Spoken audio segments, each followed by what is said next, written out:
Imaginez un instant. De l'huile d'olive, non pas pressée dans les collines d'Italie ou de Grèce, mais extraite du cœur du désert brûlant du Sahel. Impensable. Pourtant, en février 2025, le capitaine Traoré a frappé fort. Il jure que le Burkina Faso plantera, d'ici 2030, 200 millions d'oliviers sur ses terres arides. 200 millions d'arbres, un pari colossal pour métamorphoser une nation assoiffée en empire vert de l'huile d'olive. À peine l'annonce faite, les réseaux s'enflamment, les médias s'emballent. Des oliviers sous 40 degrés, sur un sol de sable et de cailloux. Mythe ou miracle. Dans les villages du Nord, la promesse fait lever les têtes. Enfin du travail, une chance pour les enfants du Sahel. Mais ailleurs, la méfiance s'installe. Les experts européens ironisent, le désert n'est pas la Toscane. D'autres murmurent que l'ambition cache un piège, que le rêve pourrait tourner au cauchemar. Pourtant, le défi est lancé, et tout un peuple veut y croire. Car si la révolution échoue, le Burkina Faso ne perdra pas seulement de l'argent. Ce sont des années de lutte, d'espoir et de sueur qui pourraient s'envoler, et la souveraineté rêvée reculer encore. Tout se joue sur ce pari vertigineux. Chaque racine plantée porte la promesse d'un avenir autonome, ou d'un mirage de plus, marchandé au profit d'intérêts étrangers. Mais comment est née une telle folie? Qui tire vraiment les ficelles de cette mer d'oliviers? Et le Sahel peut-il tenir tête aux géants de la Méditerranée? Pour comprendre l'origine de ce pari, il faut revenir à l'hiver 2024, quand le pays, au bord du gouffre, cherchait désespérément un nouvel horizon. C'est là que la première graine d'espoir a été semée. Pourquoi parier sur un arbre né des collines méditerranéennes pour affronter la soif du Sahel? L'olivier, symbole de brise marine et de terre fertile, paraît déplacé au cœur du désert burkinabé. Pourtant, ce pari audacieux naît d'une urgence. L'effondrement du marché méditerranéen de l'huile d'olive. Là-bas, les sécheresses se succèdent, les prix s'envolent et les anciens équilibres s'effritent. Une brèche s'ouvre pour ceux qui osent réinventer leur destin agricole, loin des rivages salés, sous le soleil implacable de l'Afrique de l'Ouest. Au Burkina Faso, l'olivier devient bien plus qu'une plante étrangère.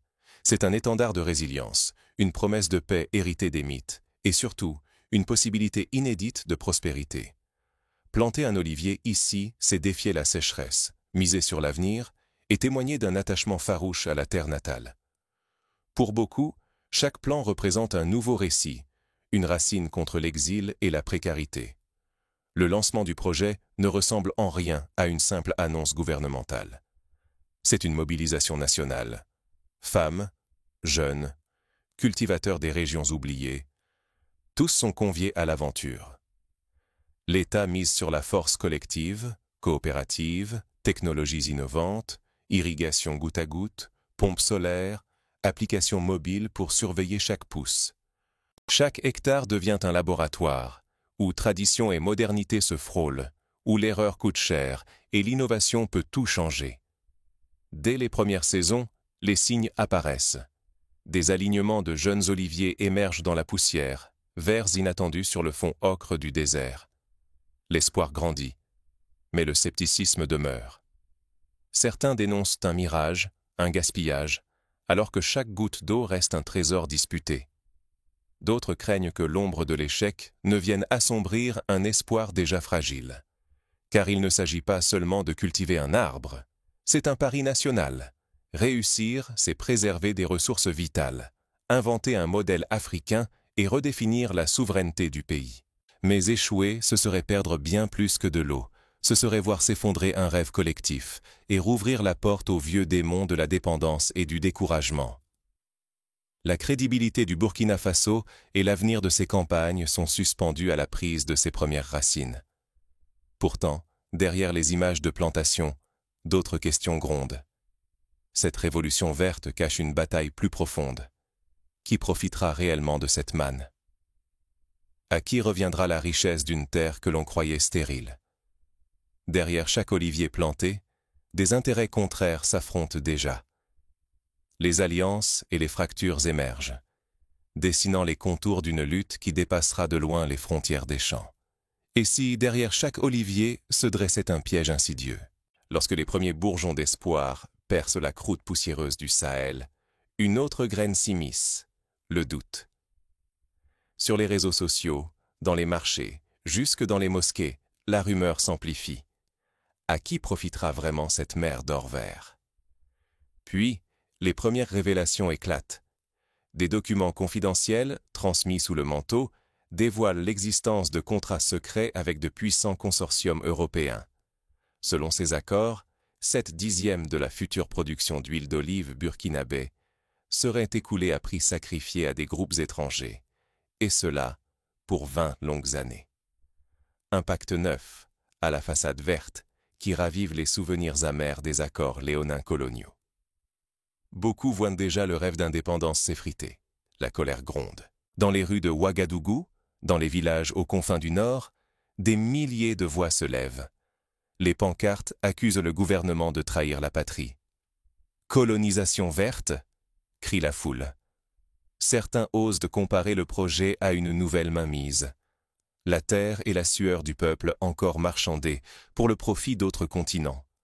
La jeunesse, jadis porteuse de renaissance, se sent dupée. Les réseaux bruissent d'appels à la résistance.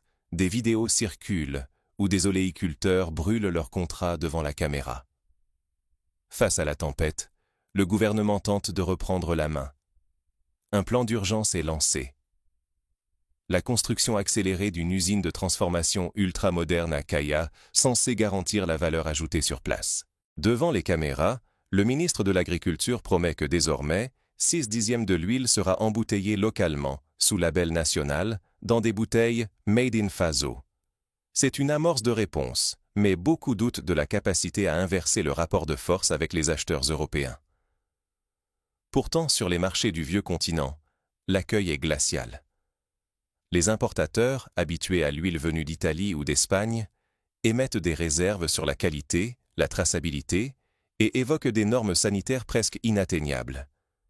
Les lobbies agricoles réclament des quotas, agitent la menace du protectionnisme. Derrière la façade de l'ouverture se dresse un mur invisible de scepticisme et d'intérêt bien gardé. À chaque étape, la bataille pour la souveraineté se joue dans l'ombre des négociations. Car si la nation cède son huile à bas prix, c'est sa liberté qu'elle aliène. Le peuple ne récoltera que des miettes, tandis que la richesse de son labeur s'envole vers d'autres horizons. Le spectre d'une histoire qui bégaie plane sur les plantations naissantes. Mais derrière les chiffres et les contrats, ce sont surtout les vies bouleversées, les villages transformés, les rêves heurtés qui donnent la vraie mesure de cette révolution. Les racines de la souveraineté ne plongent pas qu'au creux du sol. Elles puisent dans le cœur des hommes et des femmes qui affrontent la tempête. Mais l'histoire n'est pas figée. Une poignée d'acteurs décident de s'opposer, prêts à risquer leur avenir pour changer le cours du destin. Dans l'ombre, une résistance s'organise. Des villages entiers vivent désormais de l'olive, mais à quel prix? Au nord de Kaya, là où le vent soufflait sur la poussière, on entend aujourd'hui les rires des enfants qui courent entre les rangées d'arbres. L'espoir ne s'envole plus, il s'enracine, il pousse, il s'élargit.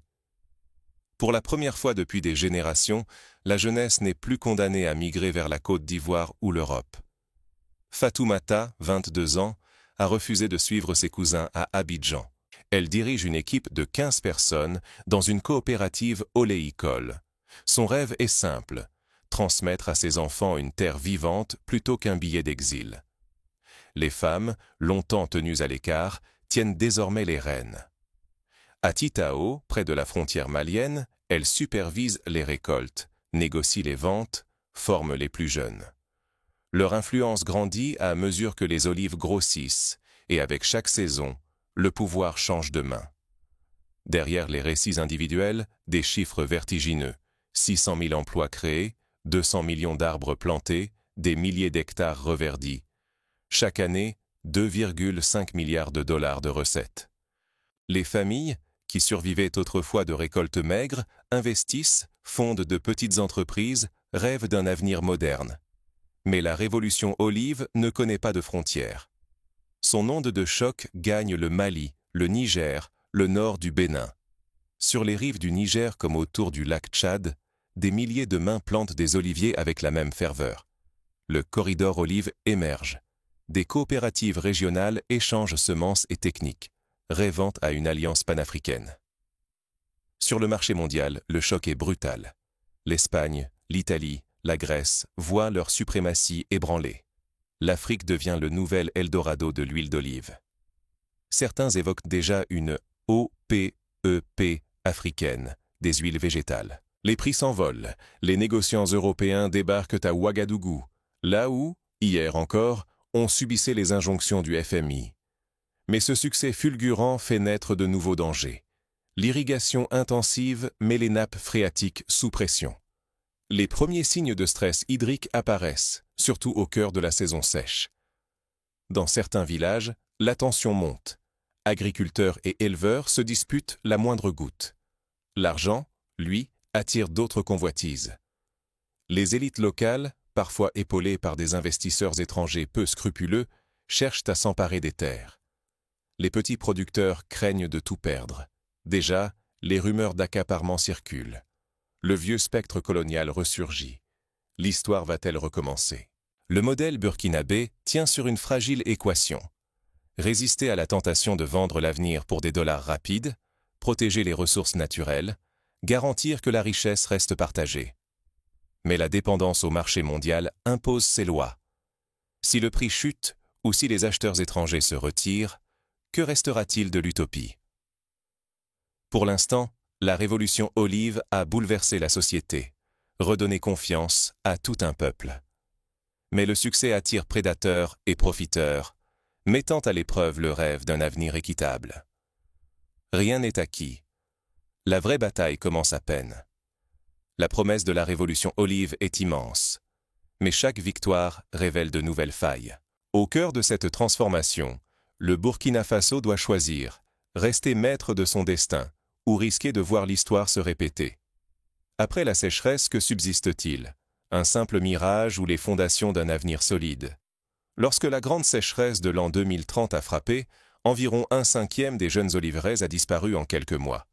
Ce fut un choc pour le rêve collectif, mais certainement pas sa fin. Plutôt que de céder, le pays entier s'est levé.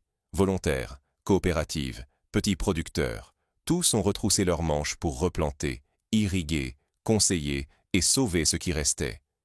Ce désastre climatique a mis à nu la puissance de la solidarité, mais aussi la nécessité d'innover. Les investissements ont afflué. Irrigation goutte à goutte, bassins de rétention, pompes à énergie solaire. Sur le terrain, des équipes expertes en gestion de l'eau ont accompagné les plus fragiles, démontrant qu'une agriculture collective pouvait aussi être inventive et résistante.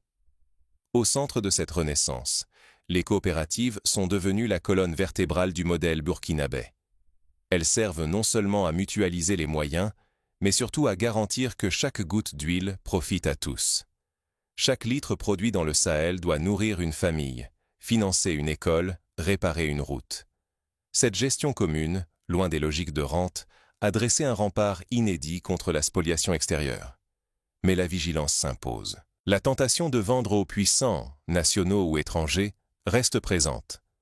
Des voix s'élèvent, exigeant plus de clarté dans les contrats, une régulation stricte contre les monopoles et une vigilance citoyenne accrue. Car desserrer l'étau aujourd'hui, c'est risquer une nouvelle confiscation du rêve africain, non plus par les armes, mais par des signatures et des marchés lointains, invisibles au quotidien. L'aventure des oliviers n'est donc pas un mirage. Elle révèle qu'un peuple peut transformer l'adversité en espoir, à condition de défendre ensemble ses terres, ses savoirs et ses richesses. Le chemin reste semé d'embûches, mais chaque racine plantée dans le sable est un pari sur la souveraineté de demain. Pourtant, alors que mûrissent les premiers fruits, une nouvelle bataille s'engage, celle du contrôle des marchés et du récit. Qui racontera la victoire et à qui appartiendra-t-elle vraiment? Et vous, à qui confieriez-vous la richesse de demain? À ceux qui sèment ou à ceux qui achètent? Ce projet, fort de 200 millions d'oliviers au cœur du Sahel, va au-delà d'un pari agricole. Il pose une question cruciale. Qui façonne l'avenir? Est-ce la main qui plante et espère, ou celle qui achète, négocie, accumulent sans jamais toucher la terre. Trop souvent, des générations ont vu leur sueur nourrir la fortune des autres. Les récoltes partent, les profits s'envolent, les jeunes s'exilent, et l'espoir s'étiole derrière des promesses qui rarement enrichissent ceux qui vivent et meurent ici. Le Burkina Faso veut rompre ce cercle. Miser sur l'olivier, c'est miser sur la dignité. Mais derrière chaque arbre, une bataille silencieuse se livre. La volonté populaire face à la tentation de la dépendance. Les contrats, les marchés, les ambitions étrangères, autant de risques capables de transformer ce rêve en mirage. Ce qui se joue dépasse largement l'huile d'olive. C'est la capacité d'un peuple à refuser que l'histoire se répète, à reprendre la main sur son destin. Fermer les yeux aujourd'hui, c'est accepter que demain, ailleurs, la dépossession recommence. La question demeure. Saurons-nous protéger ces racines sans les arracher? Les paysans africains pourront-ils tenir tête à la pression de l'argent facile, aux promesses opaques, aux intérêts venus d'ailleurs? Chaque goutte d'huile, chaque rameau, chaque hectare reverdi est une victoire fragile vers la souveraineté. Rien n'est acquis. Il faudra vigilance, unité et peut-être un peu de chance pour que la richesse reste entre les mains de ceux qui la font naître. Alors, que feriez-vous? Laisseriez-vous l'histoire s'écrire sans vous, ou décideriez-vous, vous aussi, de prendre racine dans ce combat silencieux? Mais pour comprendre la portée d'un tel projet, il faut plonger dans l'histoire et observer comment d'autres civilisations ont tenté, et parfois réussi, à transformer leur environnement hostile. Prenons l'exemple de l'Israël des années 50. À cette époque, l'État hébreu, tout juste créé, était confronté à la désertification du Negev. Les dirigeants ont alors lancé un immense programme de plantation d'arbres, dont l'olivier, pour reverdir le pays. Grâce à la technologie du goutte à goutte, à l'innovation agricole et à la volonté collective, ils ont réussi à transformer des terres arides en vergers prospères. Aujourd'hui, Israël est reconnu mondialement pour ses exportations d'huile d'olive, et son savoir-faire inspire de nombreux pays. En Espagne, après la guerre civile, la reconstruction rurale passait aussi par la plantation d'oliviers sur des terres appauvries. Les coopératives andalouses, par exemple, ont su fédérer les petits producteurs autour de l'objectif commun de la qualité et de la traçabilité. En misant sur la valorisation locale, ils ont conquis les marchés mondiaux, tout en préservant l'équilibre social et environnemental. Ce modèle a ses limites, mais il prouve que l'innovation partagée et la gestion communautaire peuvent faire la différence. Au Maroc, dans la région de Taza, l'olivier a été choisi pour lutter contre l'exode rural. Le gouvernement, avec l'appui de la FAO, a lancé une vaste opération d'accompagnement technique. Formation des agriculteurs, subventions pour l'achat de plants, création de filières de transformation locale. Le succès fut tel que, en moins de 20 ans, la région s'est métamorphosée, offrant du travail et de la stabilité à des milliers de familles. Ces exemples, bien que différents du contexte sahélien, montrent que la volonté politique, l'innovation appropriée et la mobilisation citoyenne sont des ingrédients essentiels à la réussite. Mais ils révèlent aussi les pièges, accaparement par les grandes entreprises, dépendance au marché extérieur, fragilité face au changement climatique. Le Burkina Faso doit donc apprendre de ces expériences pour éviter leurs écueils. Concrètement, que faudrait-il faire pour garantir que la richesse générée par l'huile d'olive profite réellement à la population? Premièrement, il s'agit d'encourager la création de coopératives démocratiques. Chaque paysan doit pouvoir siéger dans les instances décisionnelles, contrôler la vente de sa production et bénéficier des revenus générés. Ce modèle, testé dans le sud de l'Italie, protège les petits producteurs contre la spéculation et assure une redistribution plus juste des bénéfices. Deuxièmement, il est crucial de développer une filière locale de transformation. Plutôt que d'exporter des olives brutes, le pays doit investir dans des moulins modernes, des unités d'embouteillage et des laboratoires de contrôle qualité. Cela permet non seulement de créer plus de valeur ajoutée, mais aussi d'offrir des emplois qualifiés et d'asseoir la réputation du Made in Faso sur les marchés internationaux. Troisièmement, l'éducation joue un rôle fondamental.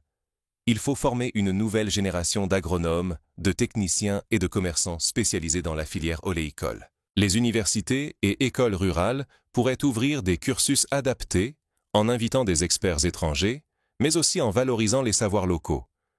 Un partenariat avec les universités marocaines, italiennes ou grecques permettrait de bénéficier des dernières avancées scientifiques tout en préservant une autonomie de décision. Quatrièmement, la diplomatie économique doit être renforcée. Les négociations avec les acheteurs européens doivent se faire de façon collective, transparente et stratégique. Pourquoi ne pas imaginer un cartel panafricain inspiré de l'OPEP qui fixerait les prix minimums et garantirait le respect des normes éthiques? Cela offrirait au Burkina Faso et à ses voisins engagés dans la révolution olive un pouvoir de négociation inédit face aux géants de l'agroalimentaire. Cinquièmement, la gestion durable de l'eau est un impératif absolu. L'expérience tunisienne l'a démontré. Sans une régulation stricte de l'irrigation, la culture de l'olivier peut entraîner l'épuisement des ressources hydriques. Il faut donc établir des quotas, investir dans la récupération des eaux de pluie et promouvoir les variétés d'oliviers les plus résistantes à la sécheresse. Des start-up locales pourraient se développer des capteurs solaires intelligents pour optimiser chaque goutte d'eau. Enfin, il est essentiel d'intégrer les communautés pastorales et les éleveurs dans ce grand projet. Des zones tampons, où les troupeaux pourraient pâturer sans endommager les jeunes plantations, doivent être prévus. Des mécanismes de compensation, inspirés des systèmes d'assurance climatique du Kenya, pourraient indemniser les pertes en cas de sécheresse extrême. Imaginons un scénario. Dans un village à la frontière du Mali, le chef de la communauté décide de créer une coopérative mixte, oléicole et laitière. Les femmes s'occupent de la récolte des olives, tandis que les hommes gèrent l'élevage caprin. Les déchets de la trituration servent de fourrage pour les animaux, dont le fumier est ensuite utilisé pour fertiliser les oliviers. Ce cercle vertueux, déjà en place dans les pouilles italiennes, favorise l'autonomie alimentaire et la résilience économique. Autre exemple. Dans la région de Waïgouya, une ONG locale lance un programme de microcrédit pour aider les jeunes à acheter des drones agricoles. Ces appareils, pilotés depuis des smartphones, permettent de surveiller l'état des plantations, de repérer les maladies et d'optimiser l'arrosage. En moins de 3 ans, la productivité grimpe de 20% et les revenus des familles augmentent. Mais au-delà des innovations, c'est la solidarité qui fait la force. Lors de la grande sécheresse de 2030, des villages entiers se sont regroupés pour mutualiser leurs réserves d'eau. Des femmes ont organisé des tours de garde nocturnes pour protéger les jeunes plants contre le broutage, tandis que les anciens transmettaient leurs techniques de greffe et de taille. Cette mobilisation spontanée a permis de sauver près de 90% des oliveraies menacés. Pour pérenniser ces acquis, le Burkina Faso pourrait instaurer une journée nationale de l'olivier. Chaque année, au début de la saison des pluies, écoles, associations et entreprises planteraient ensemble de nouveaux arbres. Ce rituel, déjà populaire au Maroc et en Tunisie, renforcerait le sentiment d'appartenance et de responsabilité collective. Il ne faut pas sous-estimer non plus l'importance de la communication. Une campagne nationale, avec des documentaires, des podcasts et des concours scolaires, permettrait de sensibiliser la jeunesse à la valeur symbolique et économique de l'olivier. Des ambassadeurs, issus de la diaspora burkinabé, pourraient promouvoir l'huile d'olive du Faso sur les marchés européens, en soulignant son caractère unique et son impact social. Bien entendu, des risques subsistent. L'inflation du foncier, la corruption, la tentation de privatiser les terres collectives, autant de menaces qui peuvent déstabiliser l'ensemble du projet. Pour y faire face, il est impératif de renforcer la législation foncière, d'imposer la transparence totale sur les contrats et de garantir l'accès à la justice pour les petits producteurs. L'expérience éthiopienne dans la filière café offre un enseignement précieux. Lorsque les coopératives ont réussi à imposer leur propre label de qualité, elles ont vu leurs revenus tripler et une partie des jeunes, tentés par l'exil, choisir de rester au pays. Le Burkina Faso peut s'inspirer de cette dynamique pour bâtir une filière oléicole à la fois compétitive et inclusive. Enfin, la dimension culturelle ne doit pas être négligée. L'olivier, arbre de la paix dans les mythes méditerranéens, peut devenir le symbole d'une renaissance africaine. Pourquoi ne pas organiser un festival panafricain de l'olivier, réunissant musiciens, conteurs, chefs cuisiniers et artistes. Ce rendez-vous annuel renforcerait la fierté nationale, attirerait les touristes et stimulerait la créativité locale. Au terme de ce voyage, une certitude s'impose. La révolution olive du Sahel n'est ni une utopie naïve, ni une simple opération économique. C'est une épopée collective, où chaque goutte d'huile, chaque racine, chaque sourire d'enfant porte l'espoir d'un continent décidé à écrire sa propre histoire. À la croisée des chemins, le Burkina Faso doit faire un choix, céder à la facilité des profits rapides, ou s'armer de patience pour bâtir une souveraineté durable. Les pièges sont nombreux, mais les outils existent. Coopérative, technologie, éducation, solidarité, créativité, autant de clés pour ouvrir la porte d'un avenir meilleur. Et vous? Si vous deviez parier sur l'avenir du Sahel, que planteriez-vous? Un mirage de plus ou les fondations d'une nation prospère, fière de ses racines et maîtresse de son destin? L'histoire nous enseigne que chaque révolution commence par une poignée de rêveurs. Mais pour que le rêve devienne réalité, il faut des milliers de bras, des millions de racines, et surtout, la volonté inébranlable de refuser la résignation. Aujourd'hui, le Burkina Faso sème bien plus que des oliviers. Il sème peut-être l'étincelle d'une Afrique nouvelle. À chacun d'entre nous d'arroser cet espoir, de défendre ses racines et de veiller à ce que cette